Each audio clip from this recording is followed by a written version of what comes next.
For 6 years, the wealthiest plantation owners in Memphis unknowingly raised the children of their own slaves as legitimate heirs, feeding them with silver spoons and grooming them for power. Meanwhile, their true biological sons, 37 white male heirs, were raised in the mud of the cotton fields, enslaved by their own parents. This was not a rumor. It was a surgical operation conducted right under the noses of the elite. The official records from 1849 reveal a mystery that science refused to touch. A single midwife, an enslaved woman named Evelina Granger, orchestrated a biological sabotage so precise that it remained undetected for nearly a decade. She didn't use weapons. She used the arrogance of the masters against them. The discovery of her grimoire of knots, a hidden ledger of the swap stitched into baby blankets, exposed a macabre reality. The superior blood the South worshipped was a lie. How did one woman manage to dismantle the genealogies of 37 families without uttering a word? And what happened when the masters realized the person they were about to whip was actually their own flesh and blood? The answer lies in a sealed file that was ordered to be burned. Before we break the seal on the Whitford case, join our investigation. If you want to uncover the dark history they tried to erase, subscribe to Before the Story and turn on notifications. Click the like button if you believe the truth matters, no matter how disturbing. Let us know in the comments.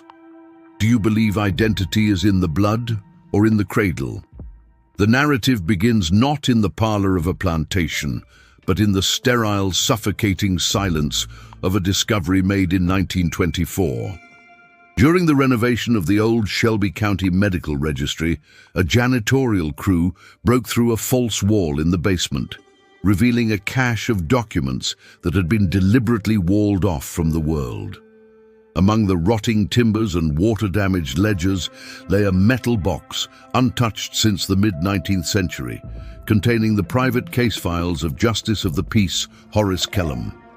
These papers, fragile and yellowed with age, transport us back to the Memphis of 1849, a city teeming with the frenetic energy of the cotton trade and the pervasive shadow of the cholera epidemics. It was a time and place where life was cheap, where the boundary between the living and the dead was porous, and where the record-keeping of human property was often more meticulous than the registration of births and deaths among the citizenry. The Memphis of the documents is a city of stark, brutal contrasts, where the opulence of the Front Street mansions stood in direct opposition to the squalor of the slave markets and the fever wards. The air was thick with humidity and the smoke of steamboats, creating an atmosphere where secrets could fester like the infections that swept through the populace. Justice Kellam's initial notes describe a society obsessed with lineage and purity, a culture where a drop of blood could determine a person's destiny for generations. Yet the files also introduce a figure who moved invisibly through this stratified world. Evelina Granger, an enslaved midwife whose name appears in the margins of plantation ledgers across 3 counties. She was property, legally speaking, but in the birthing rooms where the masters were barred, she held absolute authority over life and death. Evelina's history, as reconstructed from the fragmented estate inventories, is one of profound tragedy and systematic cruelty. The records indicate that between 1838 and 1841, she gave birth to 3 children, all of whom died before their second birthdays. The cause of death listed in the plantation doctor's log, a man named Dr. A.J. Calloway, was general weakness or constitutional frailty. However, a cross-reference with the plantation's work logs reveals a darker truth. Dr. Calloway had refused to administer basic quinine treatments to the enslaved infants during a fever outbreak, saving the medicine for the livestock. This act of medical negligence, dismissed by the authorities as a minor loss of capital, appears to have been the catalyst that fractured Evelina's world. From that moment on, the documents suggest the midwife ceased to be merely a servant of the system and became its silent executioner. The files paint a picture of Evelina not as a chaotic avenger, but as a woman of terrifying discipline and quiet demeanor.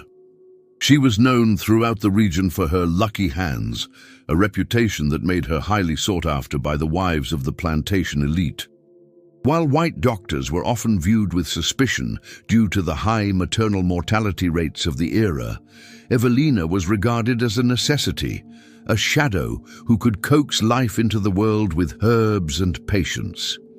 It was this access, this intimate proximity to the most vulnerable moments of the ruling class that provided her with the opportunity to strike. The tragedy of her own loss did not break her. Instead, it sharpened her resolve, turning her grief into a weapon that would be aimed not at the bodies of the oppressors, but at their most cherished belief, the sanctity of their bloodline. The documentary evidence from 1842 onwards shows a curious anomaly in Evelina's movements.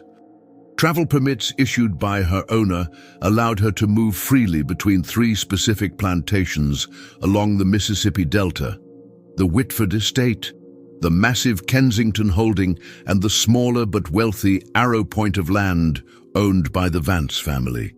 These permits, stamped and signed, were intended to allow her to assist in difficult births, but in hindsight, they serve as a map of the conspiracy.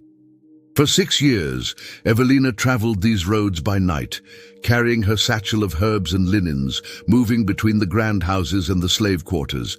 The records show she was often alone, trusted implicitly to do her work and return.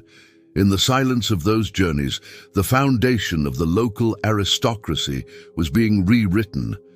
Kellam's notes from the 1849 investigation highlight the atmosphere of the time, a blend of scientific ignorance and rigid social hierarchy.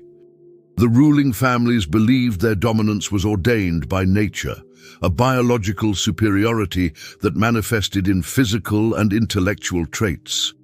They meticulously recorded their genealogies in family Bibles, tracing their lines back to Virginia and the Carolinas.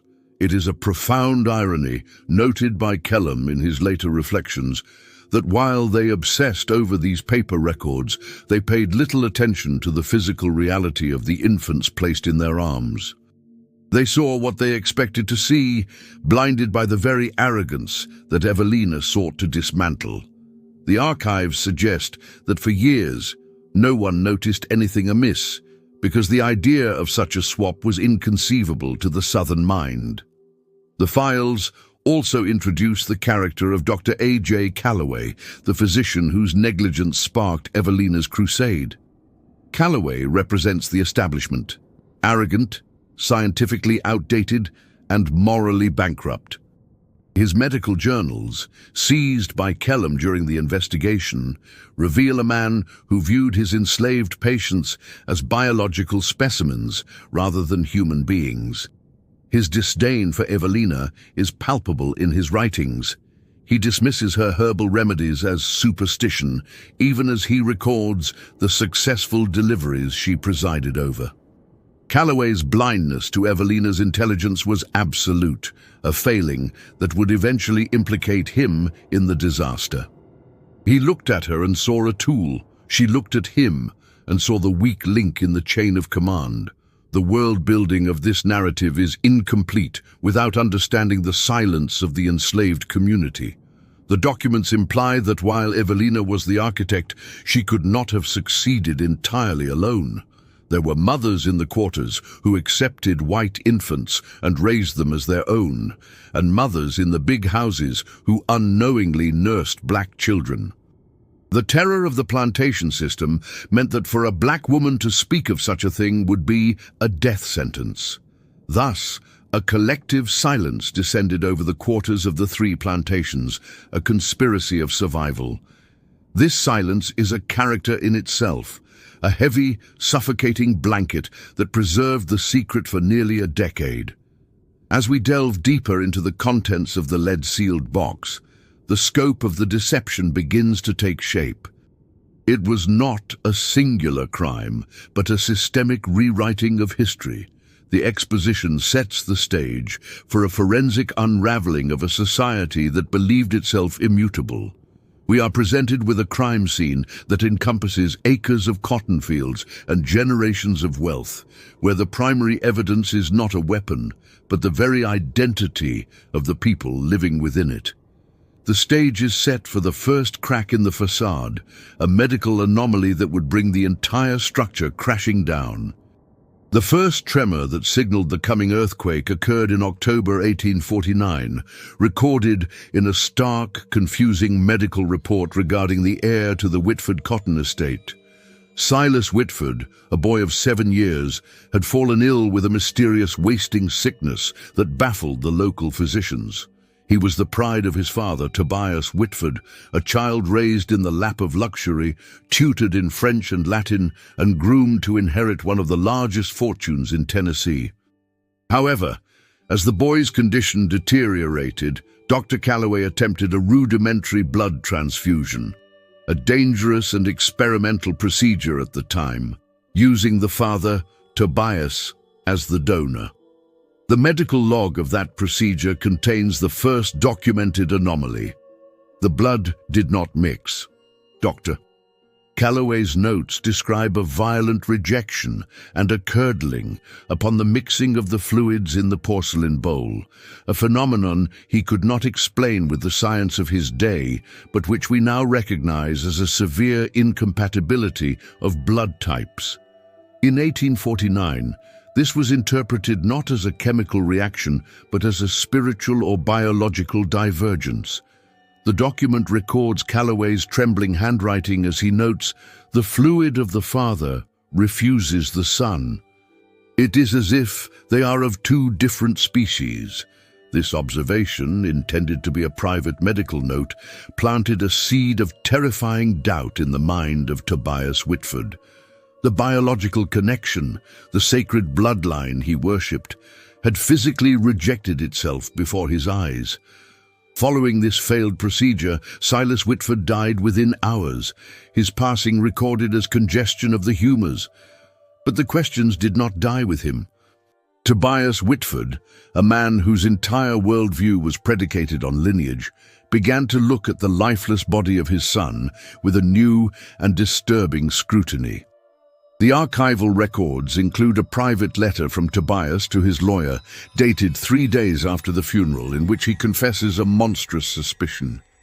He describes examining the boy's features in the repose of death, the texture of the hair, the shape of the nail beds, the cast of the profile, and finding them foreign to the portraits of my ancestors that hang in the gallery. The anomaly deepened when Tobias, driven by a grief that was rapidly curdling into paranoia, went out to the slave quarters to observe the workforce. His gaze fell upon a 7-year-old boy known only as Thomas, a field hand born in the same week as the late Silas. In a deposition given weeks later, Tobias described the shock of recognition that nearly brought him to his knees.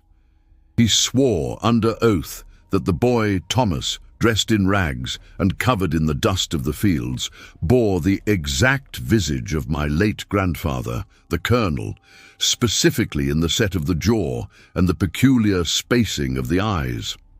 It was a visual echo that defied his understanding of the natural order.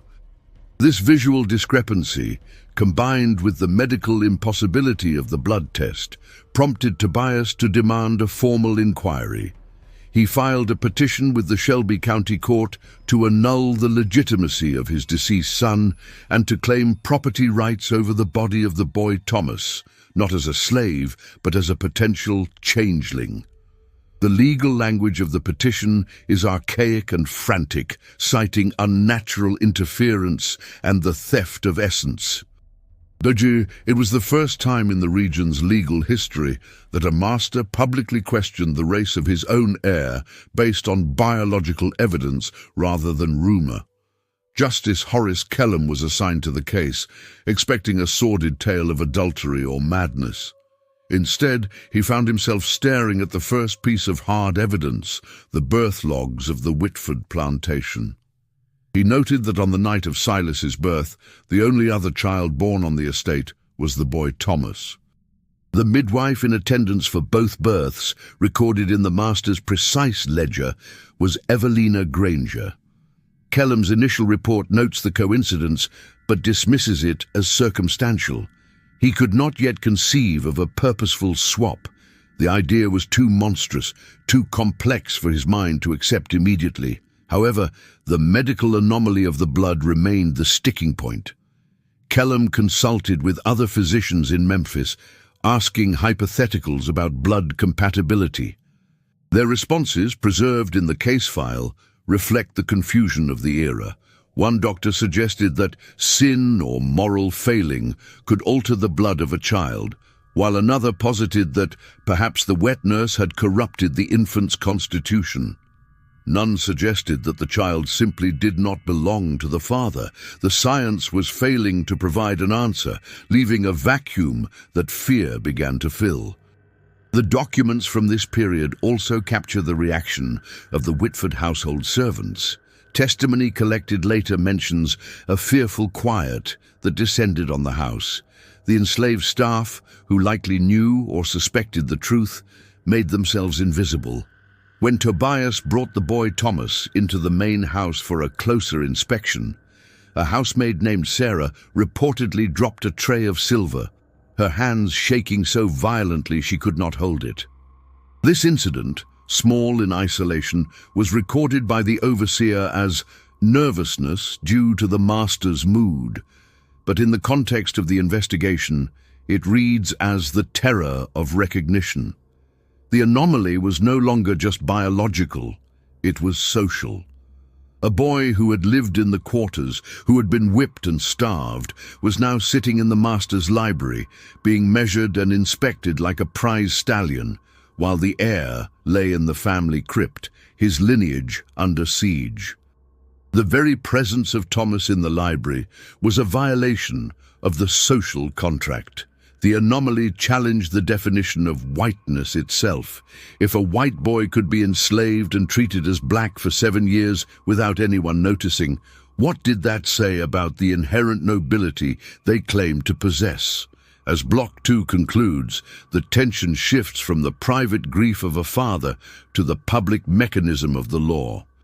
Justice Kellam orders the exhumation of records from neighboring plantations to see if this was an isolated incident or a pattern. The document that ends this section is a subpoena for Evelina Granger, calling her to testify regarding her methods and practices. The first stone had been overturned, and underneath it the investigators found not just a mistake, but the edge of a vast subterranean design. The investigation, initially focused on the Whitford estate, quickly metastasized as Justice Kellam broadened his scope. The accumulation of evidence began with a review of the birth and death registries of the River Triangle, the 3 adjacent plantations serviced by Evelina Granger. Kellam created a timeline of births spanning from 1842 to 1848, and as he plotted the data points, a statistical impossibility emerged from the ink and paper. The documents revealed a pattern so distinct it looked like an architectural draft. For 6 consecutive years, the infant mortality rate for white male heirs on these 3 plantations had dropped to absolute 0, a miraculous statistic in an era of high childhood death. Conversely, the registries for the enslaved populations on these same estates showed a confusing anomaly. While Negro infant mortality remained statistically average in the aggregate, a specific subset of children, those born within days of a white heir, survived at a rate of 100%. Furthermore, the plantation doctors' logs often noted that these specific enslaved children were remarkably fair of skin or possessed constitutions of unusual fragility for the quarters. At the time, these notes were dismissed as the result of illicit intermingling between masters and slaves, a common enough occurrence to be ignored. But Kellam saw the synchronization. Every fragile slave child corresponded perfectly in age to a robust white heir. Kellam's dossier grew to include interviews with former overseers and governesses who had been dismissed or moved on. One deposition from a former nanny at the Kensington estate described a constant, gnawing sense of estrangement from the child she nursed. She reported that the Kensington heir, a boy named Julian, refused the breast of his own mother but would quiet instantly when held by the laundrywoman, a slave named Esther. The nanny had attributed this to a mystical quality of the slave woman, but Kellam underlined the passage in red. It was not mysticism. It was the bond of biology, asserting itself over the artificial constructs of caste. The evidence accumulated in physical descriptions as well. Kellam engaged a portrait artist to sketch the faces of the heirs and the slaves based on descriptions and, in some cases, direct observation. When the sketches were placed side by side with the portraits of the plantation patriarchs, the visual evidence was damning. The enslaved children often bore the distinct heavy-lidded eyes or the sharp noses of the masters, traits that had been previously explained away as the result of the masters' wandering habits. But the white heirs showed physical traits that belonged to no one in the main house, features that, had they been scrutinized without the blinding shield of wealth and status, would have clearly indicated their African ancestry. The accumulation phase also documents a series of strange, localized rituals that had gone unnoticed by the white overseers. Slaves on the Vance plantation were reported to treat certain children in the quarters with a peculiar reverence. These children, though dressed in rags, were often shielded from the harshest tasks by the community. One overseer's log noted, "The field hands will take a whipping rather than let the boy Isaac carry the water buckets. They act as if he is porcelain." The community knew. The silence was an active, protective force, shielding the true heirs of the estate who were living in bondage, perhaps waiting for a day of reckoning that Evelina had promised them. Kellam also uncovered a series of letters between the plantation mistresses, mundane correspondence discussing domestic matters, which now read like a chronicle of deception. Mrs. Vance wrote to Mrs. Whitford in 1845, "My little William is so dark from the sun, he looks almost like one of the pickaninnies. I must keep him indoors more." In another letter she complained, "His hair is so unruly, it defies the comb, unlike his father's." These mothers were documenting the evidence of the swap in their own handwriting, blinded by the impossibility of the truth. They saw the traits, but their minds refused to categorize their own children as anything other than white. The investigation turned up a ledger from the company that supplied the plantations with goods. It showed that Evelina Granger had purchased unusually large quantities of specific herbs, bloodroot and pokeberry, often used for dyeing cloth. This seemed trivial until Kellam found a reference in a slave catcher's manual that mentioned midwives using subtle marks on clothing to track lineages. It was a faint lead, a connection between the botanical and the forensic, implying that Evelina was not just swapping babies but tracking them. She was maintaining a shadow registry, a parallel bureaucracy of truth. The tension in this block rises with the discovery of the Kensington Incident of 1846. A buried report from the local sheriff detailed an event where a mad slave woman had attempted to break into the nursery of the Kensington mansion to steal the baby. She was intercepted and sold south the next day. Kellam realized upon reviewing the date that this woman had given birth 3 days prior to the Kensington heir.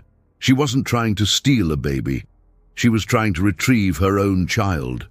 The brutality of her removal was the system protecting the lie, unknowingly enforcing the kidnapping of a white child and the enslavement of a black one. As the block concludes, the weight of the evidence is no longer circumstantial. It is structural. Kellam has the timelines, the medical anomalies, the physical discrepancies, and the behavioral oddities. He constructs a chart on the wall of his office connecting the 3 families. The lines cross and recross, creating a web that entraps the entire social hierarchy of Shelby County.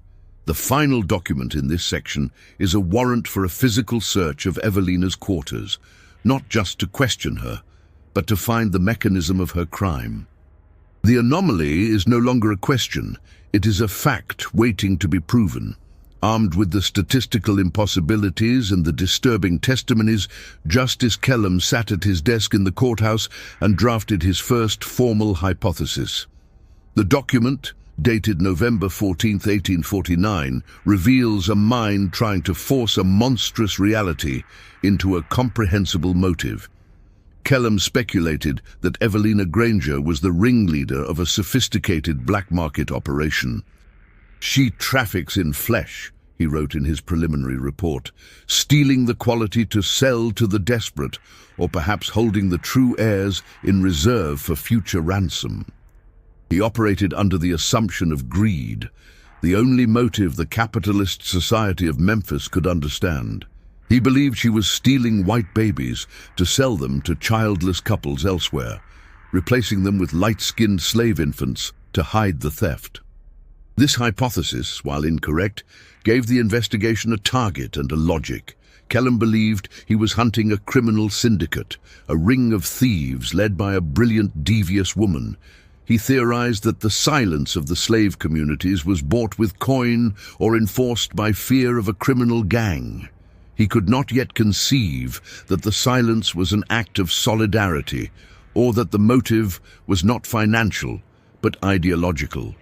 He saw Evelina as a rogue capitalist, not a revolutionary. This misunderstanding colored his initial interrogations, leading him to look for hidden stashes of money that did not exist.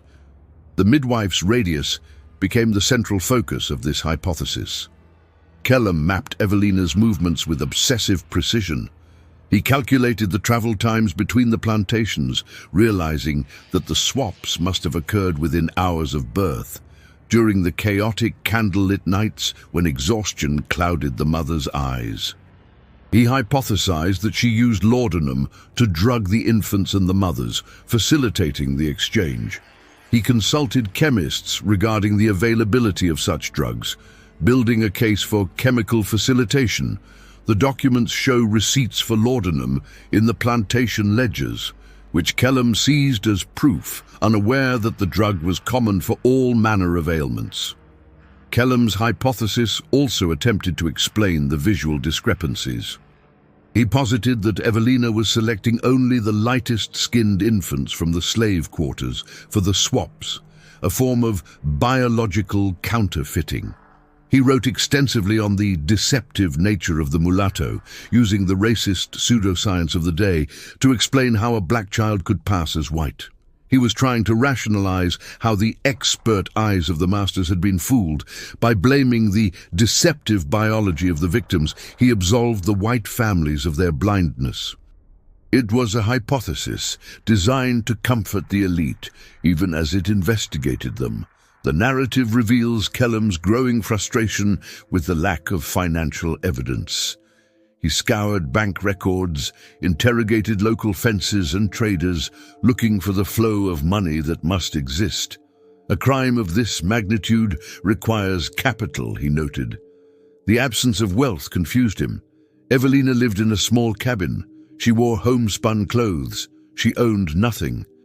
The discrepancy between the scale of the crime and the poverty of the criminal gnawed at him. It was the first crack in his greed hypothesis, a logical flaw that he could not patch. Simultaneously, Kellum began to suspect that Dr. Calloway was an unwitting accomplice, or perhaps a negligent facilitator. He hypothesized that Evelina relied on Calloway's laziness and arrogance. "The doctor sees what he is paid to see," Kellum wrote. He theorized that Evelina timed her movements to coincide with Calloway's absences or his drunkenness. This part of the hypothesis was closer to the truth. The documents show Kellum building a timeline of Calloway's whereabouts, proving that for every swap, the doctor was either asleep, away, or indisposed, leaving the field open for the midwife. The hypothesis also extended to the fathers. Kellum wondered if the silence was partly due to the master's own guilt over illicit affairs.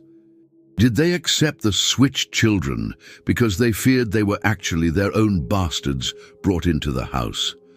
Kellum noted in a private memorandum, "The sin of the father creates the shadow in which the midwife operates."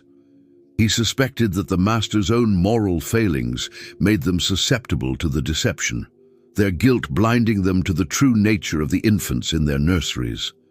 Kellum's theory culminated in the idea of a changeling market. He believed Evelina was part of a larger network, possibly connected to the Underground Railroad, using the white babies as bargaining chips or selling them north. This political dimension added a layer of urgency to his work. If white heirs were being sent north to be raised by abolitionists, the scandal would be national. He requested authority to intercept mail and search riverboats, convinced he would find the missing white children being smuggled out of Tennessee. As Block 4 ends, Kellum prepares to test his hypothesis with a raid. He is convinced he will find a ledger of sales, a hoard of gold, or maps to northern cities. He gathers a posse of deputies, armed and ready to dismantle a criminal enterprise. The document closing this section is his confident letter to the governor, stating, "I have identified the serpent and the mechanism of her venom. We move at dawn to sever the head." He was prepared for a battle against greed. He was entirely unprepared for the battle against history that awaited him. Before the raid could even take place, the secrets contained in the River Triangle began to bleed out into the parlors of Memphis society. The Whitford scandal had become a contagion of doubt, spreading through whispers at tea tables and hushed conversations in church pews. The primary sources for this social fracture are the diaries of the society women, specifically the Claiborne letters, a collection of correspondence between the matriarchs of the leading families. These letters document the rapid dissolution of trust and the rise of a collective hysteria that turned the plantation houses into prisons of paranoia. One diary entry from Mrs. Eleanor Claiborne, dated December 1849, captures the mood vividly. The air is thick with suspicion. Every mother looks at her own child and sees a stranger. Last night I found Margaret weeping over her son's cradle, holding a candle to his face, searching for a shadow that does not belong. She asked me if his nose was too broad, if his hair was too coarse. We are being eaten alive by our own eyes. The psychological toll was devastating. The foundational belief of their lives, that they knew who they were and who their children were, had been shattered. The panic extended to the relationship between the mistresses and their house servants. The intimacy of the domestic sphere, where enslaved women nursed, bathed, and raised white children, suddenly became a source of terror. The diaries record mistresses locking nursery doors that had never been locked, firing wet nurses without cause, and refusing to let enslaved women touch the infants. "I cannot bear to see them hold him," wrote Mrs. Vance. "I wonder what they know. I wonder if they are laughing at me behind their silence." The illusion of the loyal servant collapsed, replaced by the terrifying realization that the people they owned possessed the power to destroy them. Accusations of poisoning and witchcraft began to flood the local courts. The records show a spike in legal complaints filed by masters against their own household staff for unnatural stares or muttering of curses. The social fracture was manifesting as a witch hunt. The elites were lashing out, trying to find a supernatural explanation for a biological reality they couldn't accept. They needed the cause to be magic or poison, because if it was simple deception, it meant they were fools. The courts were overwhelmed with frivolous charges, a symptom of a society losing its mind. The social fracture also documents the isolation of the children. The heirs, now under suspicion, were subjected to humiliating examinations. Doctors were brought in to measure craniums, examine fingernails, and test reflexes, looking for negroid traits. These children, raised to believe they were princes of the earth, were suddenly treated like specimens. The psychological damage to the children is hinted at in the governor's reports, which mention bouts of bedwetting, night terrors, and withdrawal. They were the innocent victims of a war over racial purity. The panic threatened the economic stability of the region. Marriage contracts were put on hold. Who would betroth their daughter to a Whitford or a Vance if the heir might be revealed as a slave? The marriage market, a crucial mechanism for consolidating wealth, ground to a halt. Lawyers reported a flurry of redrafted wills, with patriarchs adding clauses disinheriting any child proven not of the body. The legal foundation of inheritance was crumbling, threatening to leave vast estates in limbo. The fracture reached the church. Sermons from this period show ministers struggling to address the crisis. Some preached that this was a test from God, a punishment for the lenient treatment of slaves. Others suggested it was a devilish plot. The religious authority, usually a pillar of stability, added to the confusion. The pews were filled with anxious families looking for divine assurance of their pedigree, an assurance the church could not provide. In the slave quarters, the atmosphere was different but equally tense. The diaries of the overseers note a change in the demeanor of the workforce.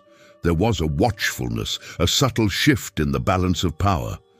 The enslaved knew that the masters were afraid. The silence that Kellam had encountered was not just fear, it was power. By knowing the truth that the masters did not, the enslaved community held a psychological leverage they had never possessed before. The masters' paranoia was proof of the success of Evelina's work. As the block ends, the social fabric is stretched to the breaking point. The Whitford family is in ruins, the Vances are in seclusion, and the Kensingtons are armed guards at their own nursery doors. The city of Memphis is holding its breath. The Claiborne letters end with a chilling entry. We are all strangers in our own homes now. If blood does not tell, then what are we? We are nothing but dust and pretense. The stage is set for Kellam to bring the hammer down, not to save them, but to confirm their worst nightmares. The raid on Evelina Granger's quarters took place on a Tuesday morning, amidst a breakout of yellow fever that had emptied the streets. Justice Kellam, accompanied by 3 deputies and the reluctant Dr. Calloway, forced open the door of the small, weathered cabin on the edge of the Whitford property. They expected resistance, perhaps an ambush by the criminal gang Kellam had hypothesized. Instead, they found only the smell of dried herbs and the stillness of a sanctuary. Evelina was not there, but the evidence of her life's work was waiting for them, hidden in plain sight. Kellam's inventory of the raid lists the mundane items of a midwife: jars of comfrey, linen bandages, a Bible. But beneath the floorboards, wrapped in oilcloth to protect against the damp, they found a wooden chest. Inside was not gold or letters from abolitionists, but a collection of 37 muslin cloths. These were birthing samplers, squares of fabric used to wrap newborns immediately after delivery. To the untrained eye, they were simple scraps of cloth. To Kellam, who examined them under the harsh light of the lantern, they were the grimoire of knots. On the hem of each cloth, microscopic embroidery was visible, a series of complex knots stitched with obsessive precision. Kellam found a small, worn Bible in the chest. Scratched into the leather of the back cover was a cipher key, a simple code that unlocked the history of the region. Red for took, blue for gave. Beside the cipher were lists of dates and initials. The logic was terrifyingly simple. A red knot signified a child removed from the white cradle. A blue knot signified the child placed in its stead. The number of knots corresponded to the birth order and the plantation. Kellam and his deputies spent hours matching the cloths to the registry of births he had compiled. The precision was absolute. For every white heir born on the timeline, There was a corresponding cloth with a specific sequence of red and blue knots. The grimoire was a forensic ledger stitched by hand, documenting the theft of 37 identities. The impact on the investigators was visceral. Deputy Miller reportedly vomited outside the cabin, overwhelmed by the sheer scale of the revelation. This was not a rumor. It was a physical, undeniable record. The irrefutable evidence also included a series of dried umbilical cords, preserved in small glass vials, each labeled with a date and a knot code. In the 19th century mind, this bordered on witchcraft, but Kellam recognized it for what it was: proof of life. Evelina had kept a biological archive. If anyone ever challenged her, she had the physical remnants of the births. The vials were the final seal on the truth. The biology of the heirs and the slaves was catalogued here, in a cabin that smelled of poverty and justice. Dr. Calloway's reaction is documented in Kellam's report. Confronted with the evidence of his own blindness, the doctor collapsed into a chair. He recognized the dates. He recognized the initials. He realized that for 6 years, he had been examining black children and declaring them white, and white children and declaring them robust stock for the fields. His medical authority was annihilated in that room. The scientific eye he prided himself on had been fooled by a piece of cloth and a silent woman. He was not just a fool, he was the instrument of the fraud. The discovery of the grimoire shattered Kellam's hypothesis of a financial ring. There was no money. There were no bills of sale. The meticulous nature of the embroidery spoke of a different motive, one of record-keeping, of history. Evelina wasn't selling these children. She was cataloguing them. She wanted the truth to exist, even if it was hidden in a box. It was an act of witnessing. The realization that there was no profit motive made the crime more terrifying to Kellam. It meant the motive was moral. It was an attack on the soul of the South. The impact of the evidence rippled out immediately. Kellam realized he held the power to destroy the legitimacy of every major family in the district. If he walked out of that cabin with the cloths and made them public, 37 estates would fall into legal chaos. The heirs would be stripped of their names. The slaves would be declared heirs. The economy of Shelby County would collapse. The irrefutable evidence was a bomb, and Kellam was the man holding the match.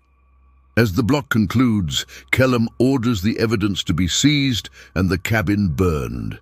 He understands that the grimoire of knots is too dangerous to exist in the world.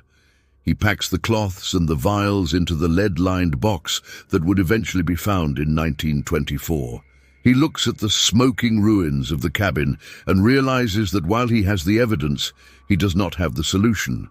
The truth is irrefutable, but it is also unbearable. The law cannot handle what Evelina Granger has done. With the physical proofs locked in his office, Justice Kellam moved to the next phase, the interrogation.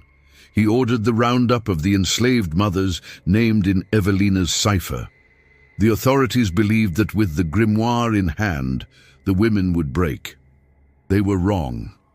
The interrogation transcripts from December 1849 record the total collapse of legal and social authority in the face of absolute silence.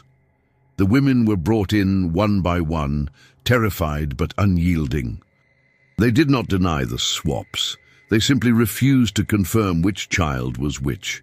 The centerpiece of this collapse is the testimony of a woman named Sarah, who had been the wet nurse for the Whitford family. Kellam pressed her, threatening her with the whip, with Sale, with death. He showed her the cloth with the red and blue knots. Sarah looked at the cloth and then at the justice. Her recorded words are few but devastating. When asked why she raised a white child in the squalor of the quarters without speaking up, she replied, "He was hungry. I fed him. That makes him mine." This simple declaration dismantled the legal definition of motherhood and property. It asserted that care, not blood or law, defined the parent. The interrogations revealed the powerlessness of the masters. Tobias Whitford stormed into the jail, demanding his real son be identified. The women looked at him with stone faces. They knew that he could not kill them all.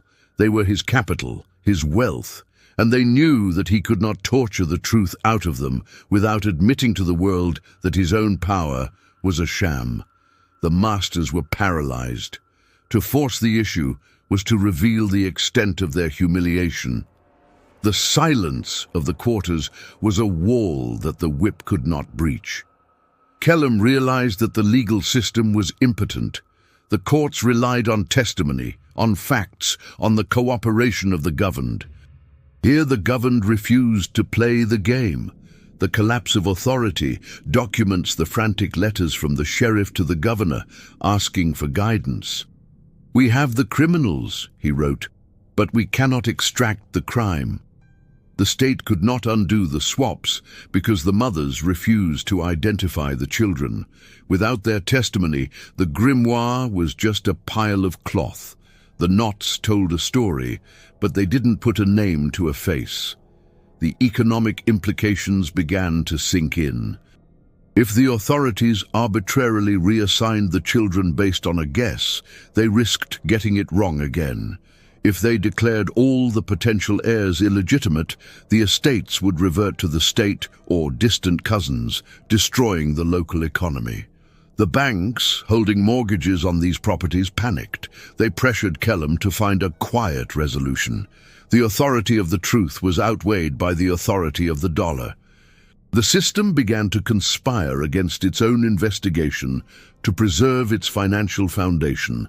Dr. Calloway's breakdown is further documented here. He attempted to resign his position, citing nerves. In a drunken stupor at a local tavern, recorded by a witness, he was heard weeping, "They are all the same. Under the skin they are all the same. I cannot tell them apart." This public admission was the final nail in the coffin of his reputation. The medical authority, the gatekeeper of racial science, had admitted that race was invisible to him. The ideology of the South relied on the idea that the races were distinct and immutable. Calloway's despair proved they were interchangeable. The enslaved community's resistance was passive but overwhelming. Reports from the plantations showed that work had slowed to a crawl. The field hands moved with a sullen slowness, daring the overseers to strike. The balance of terror had shifted. The masters were afraid to punish the slaves, fearing that one of them might be their own nephew or grandson. The whip faltered because the hand holding it trembled with doubt. Evelina had successfully weaponized their own blood against them. Kellum's own authority began to fray. He was a man of the law, sworn to uphold the truth. But the truth here was a poison. He found himself in the impossible position of protecting the criminals, the false heirs, to save the victims, the society. He spent sleepless nights in his office, staring at the map of the River Triangle. He realized that Evelina had not just committed a crime, she had created a trap. The only way out was to destroy the law he served. The block ends with the realization that the investigation is dead. There will be no mass trial. There will be no public unveiling. The collapse of authority is absolute. The masters cannot rule a people who know their secrets, and the law cannot judge a crime that exposes the judge's own hypocrisy. Kellum closes the file on the interrogations and writes a single word on the cover: unresolvable. The silence of the mothers has defeated the shout of the law. With the investigation stalled and the authorities paralyzed, Kellum returned to the ashes of Evelina's cabin for one final sweep, driven by a need to understand the why. He felt that the financial hypothesis was dead, but the grimoire didn't explain the emotional engine of the crime. In the charred remains of the hearth, beneath a loose stone that the fire had cracked open, he found a tin box that the initial raid had missed. Inside were not records of others, but the records of Evelina's own heart. The box contained 3 small lockets of hair bound in twine and 3 crumpled death certificates issued by Dr. Calloway years prior. The names on the certificates were Isaac, Ruth, and Eli, Evelina's biological children. The cause of death for all 3 was listed as preventable lung failure and constitutional weakness. But pinned to the certificates was a page torn from a plantation ledger stolen by Evelina. It showed the inventory of medicine for those years. The column for quinine showed a surplus, while the column for slave dispensary showed 0. Calloway had hoarded the medicine while her children suffocated. Alongside these papers was a personal diary written in a broken but fierce script. Evelina had taught herself to write, likely by stealing glances at the children's lessons. The entry, dated immediately after the death of her last child, Eli, is the hidden source that recontextualizes the entire narrative. It reads, "They said my children were born to die. They said their blood was weak. They said the master's blood is gold and mine is dirt. I have proven that blood tells nothing. I put the dirt in the gold pot and the gold in the dirt pot. They grew the same, only the cradle tells." This document revealed the true motive. It was not greed. It was not even simple revenge. It was a scientific and spiritual experiment. Evelina was challenging the central thesis of slavery, that black people were biologically inferior and destined for servitude. By successfully raising white children as slaves and black children as masters, she had proven that superiority was a construct of circumstance, fed by food and safety, not blood. She had conducted a 20-year experiment to prove the equality of man, using the plantation as her laboratory. The diary also revealed the depth of her planning. She detailed how she studied the babies, looking for those with features that would pass. She described the agony of the mothers in the quarters, whom she convinced to give up their children. "I told them," she wrote, "that their son would sleep in linen and eat beef. I told them he would be free in his mind, even if he did not know us. And for the white babes, I promised they would be loved, for we love all children, even the wolves." The moral complexity was staggering. She had condemned white children to slavery, but she viewed it as a necessary sacrifice to break the wheel. Kellum read the diary with a growing sense of horror and awe. He realized he was dealing with an intellect that surpassed his own. She had deconstructed the society he protected with nothing but a midwife's blanket. The hidden source transformed Evelina from a criminal into a prophet of doom. She hadn't just stolen children, she had stolen the justification for their entire way of life. If the heirs were thriving in the big house, then the weakness of the African race was a lie. If the slaves in the fields were white and yet unable to rise above their station, then the nobility of the white race was a lie. The tin box also contained a dried flower, a night-blooming cereus, a plant that blooms only once in the dark. It was a symbol of her work, done in the shadows, beautiful and fleeting. Kellum realized that she knew she would be caught eventually. The diary ended with a fatalistic acceptance. "The truth is a seed. I have planted it deep. You can burn the forest, but the roots are already tangled." She knew that even if they killed her, they could never be sure again. She had infected their certainty. This discovery broke the last of Kellum's resistance to the truth. He saw the death certificates of her children and understood the rage that fueled the machine.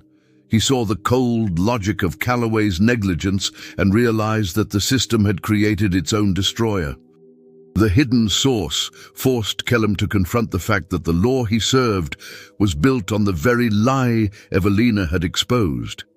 He was not the hero of this story. He was the jailer of the lie. The block ends with Kellum placing the diary in the lead box with the other evidence. He cannot burn it. It is too true to destroy but too dangerous to keep. He seals it away, deciding that this specific truth, the motive, must remain buried with the rest. He understands now that this was not a crime of passion, but an act of war. And the war was over. Evelina had won. Armed with the full picture, the forensic proof, the social collapse and the moral motive, Justice Kellum faced a terrifying choice. He sat in his chambers, the gaslight flickering, drafting the final official document of the investigation, the Kellum Compromise. This document, which would dictate the fate of Shelby County, is a masterpiece of legal obfuscation and moral cowardice. In it, Kellum outlines the rationale for his decision to seal the records and suspend the investigation permanently. To reveal the truth is to burn the city, Kellum wrote. If we admit that the heirs are slaves and the slaves are heirs, we dissolve the bonds of property, marriage, and law. We invite anarchy. The lie, having been lived for so long, has become the truth. He justified his inaction as a preservation of order. He argued that the suffering of the individual, the white children in chains, the black children in false legitimacy, was a necessary price to pay for the stability of the collective. It was a utilitarian calculation made by a man desperate to save his world from imploding. Kellum's decision involved a conspiracy of the elite. He summoned Tobias Whitford and the other affected patriarchs to a private meeting. The records of this meeting are sparse, but the outcome is clear. They agreed to a pact of silence. There would be no more testing of blood, no more looking at fingernails. The children currently in the nurseries would remain there. The children in the fields would remain there. They would agree to collectively forget the anomaly. The Kellum Compromise was a treaty with the devil. They would accept the tainted heirs rather than lose their fortunes. The justification in the source material reveals Kellum's own bias. He wrote, "God has allowed this confusion. It is not for man to unravel the tapestry so violently." He used religious language to cloak his pragmatic decision. He convinced himself that exposing the truth would lead to a slave revolt or a massacre. By keeping the secret, he believed he was preventing bloodshed. He cast himself as the guardian of peace, ignoring the fact that the peace was built on the continuous torture of the swapped children. The decisive action also involved the disposal of Evelina. She could not be tried publicly. The testimony would be too dangerous. Kellum arranged for her transfer to a federal holding facility, a euphemism that the documents suggest meant a quiet disappearance. He needed the architect gone, so the architecture could be ignored. The order for her removal is signed with a shaky hand, the signature of a man who knows he is committing a crime to hide a crime. Kellum also ordered the sanitization of the medical records. Dr. Calloway was forced to retire and move west, his silence bought with a pension. The birth logs were altered or lost in conveniently timed fires. Kellum orchestrated a bureaucratic erasure of the years 1842-1848. He was trying to surgically remove a decade of history. The decision for decisive action was not an action of justice, but of redaction. The document reveals the personal toll on Kellum. He speaks of a weight that will not lift and dreams of knots. He knows that by sealing the box, he is becoming the final accomplice. He is the lock on the door. The irony is that in trying to save the purity of the lineage, he has ensured that the mixed bloodlines will continue in power forever. He has codified Evelina's victory into law. The block details the final steps of the cover-up, the threats issued to the families: speak and lose everything.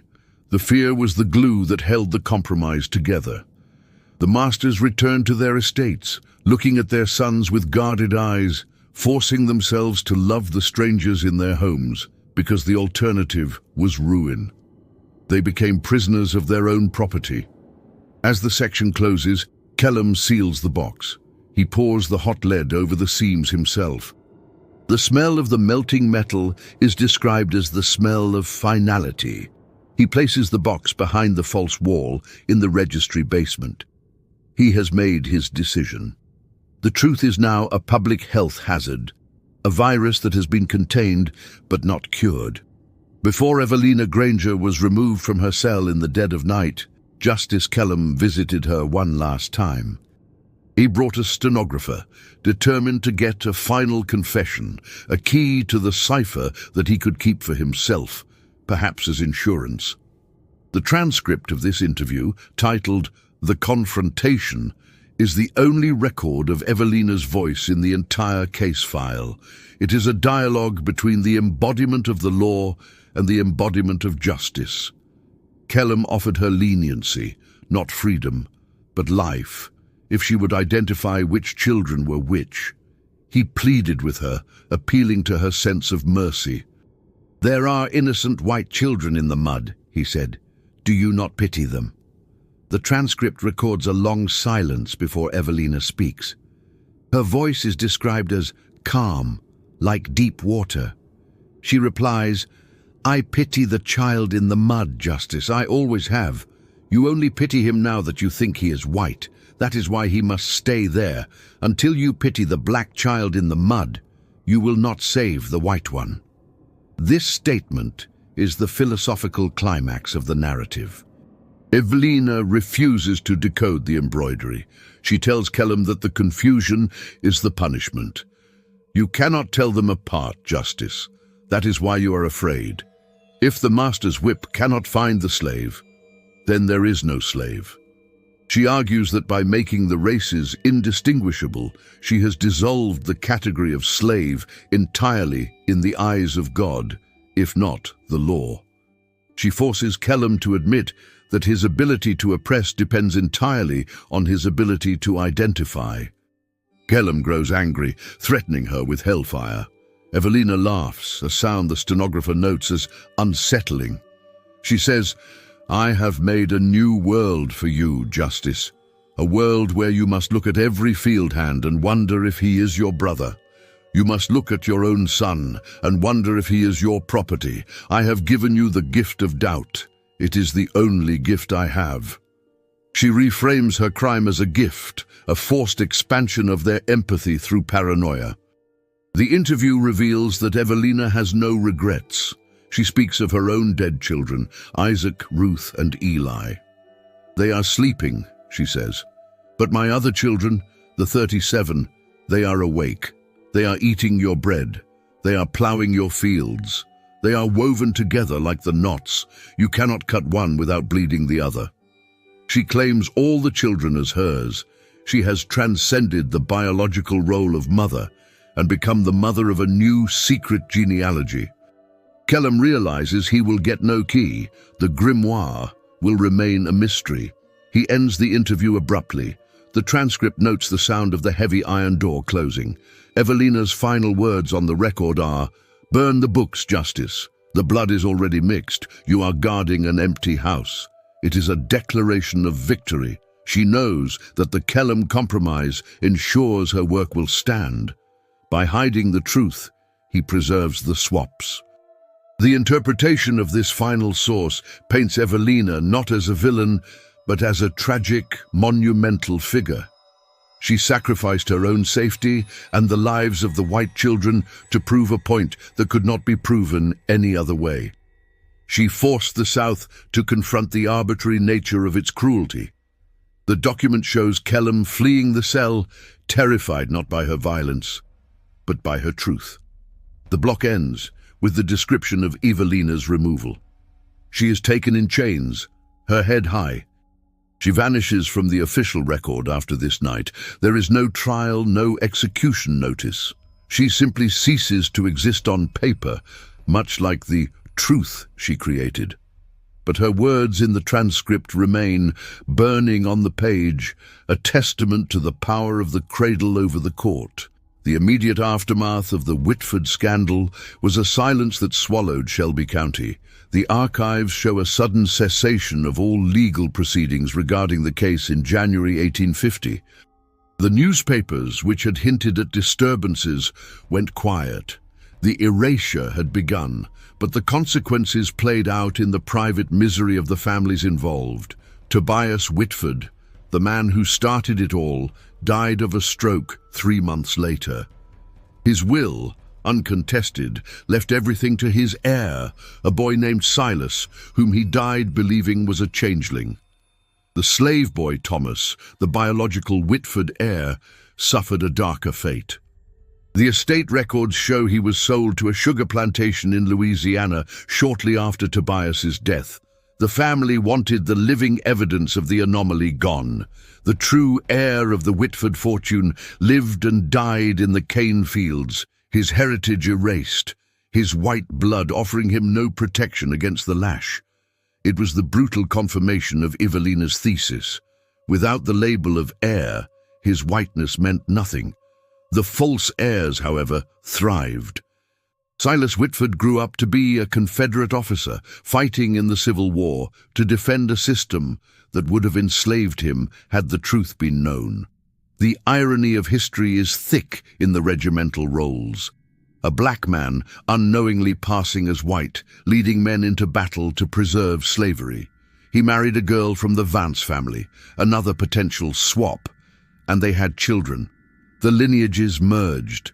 The tainted blood that the elders feared became the blood of the post-war elite. The documents show that the 3 plantations of the River Triangle eventually fell into ruin after the war, but the families survived, moving into banking and politics in Memphis. The secret held. The Claiborne letters ceased. The mothers took the truth to their graves. The silence of the enslaved community persisted even after emancipation. Perhaps they felt that revealing the truth then would only bring danger, or perhaps they enjoyed the private knowledge that the high society ladies and gentlemen were their own kin. Evelina Granger became a ghost story. In the oral history of the local black community, recorded by WPA interviewers in the 1930s, there are whispers of a Mama E who tricked the devil. She became a folklore figure, a trickster spirit who reshuffled the deck. But in the white history books, she was forgotten, a name in a dusty ledger. The legacy of her work was invisible, written in the DNA of the city's upper class.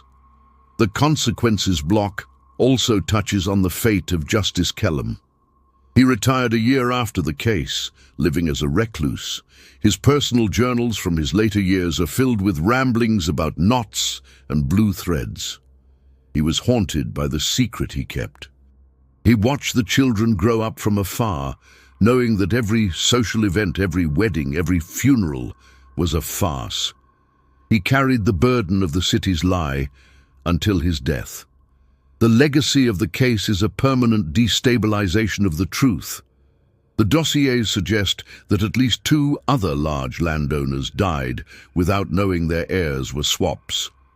The purity they fought for was a mirage. Evelina had successfully injected the very thing they hated into the heart of their families. The consequences are not just historical events, they are biological realities that continued into the 20th century. The block ends with the image of Memphis rebuilding after the Civil War. The new power structures are rising, built by the sons of the swap. The lie has become the foundation. The Kellum Compromise worked too well. The truth was not just hidden, it was digested by history, becoming part of the bone and muscle of the South. The narrative returns to the 1924 discovery. The historian narrator stands over the contents of the lead box, now laid out on a sterile museum table. The grimoire of knots is faded, the red and blue threads barely visible. The blood vials are dust, the diary is brittle. We have seen the evidence of the crime, the motive and the cover-up, but there is one final item in the box that Kellum added before he died. An item that reframes the entire story as a personal tragedy. It is a photograph, a daguerreotype, dated 1852, 3 years after the investigation closed. It depicts Justice Kellum's own daughter sitting in a garden holding her newborn son. It is a portrait of domestic peace, but Kellum has included a magnifying glass in the box, positioned over a specific detail of the photograph. The historian invites us to look closer. Wrapped around the infant in the photo is a christening gown, seemingly standard for the era. But upon magnification, the hem of the gown reveals the pattern. Stitched in white thread against white fabric, invisible to the naked eye but clear to the one who knows what to look for, is a sequence of knots. It is Evelina's mark, the final stitch. The implication is devastating. Evelina's reach extended beyond the river triangle. She had attended the birth of Kellum's grandson, or perhaps one of her disciples had. The judge's own bloodline was part of the swap. This final revelation reinterprets Kellum's silence. He didn't seal the box just to save the city. He sealed it to save his own family. He realized, perhaps too late, that the infection was in his own house. The law could not expose the crime because the law was the victim of it. The historian notes that this child, the boy in the photo with the knotted gown, grew up to be a senator, a man who wrote segregation laws in the 1890s. The irony is absolute.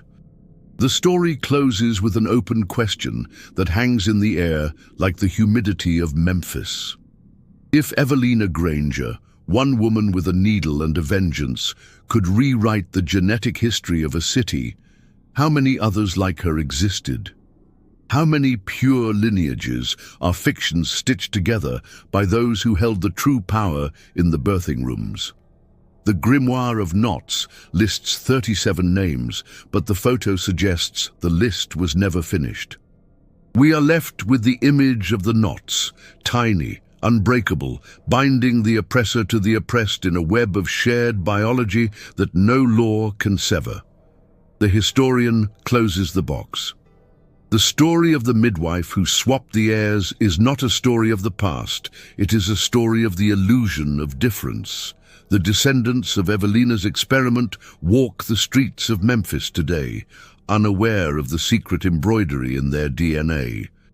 The truth remains buried, not because it is lost, but because it is too true to be spoken. The knots of history are tighter than we think, and some secrets are stitched into the very fabric of our lives. If this story of silence and justice chilled you, make sure you are subscribed to Before the Story. We unravel the mysteries that the history books are afraid to touch. Click the video on your screen now to discover another case where the official record was a lie. Sleep well if you can, and remember, blood tells nothing, only the cradle tells.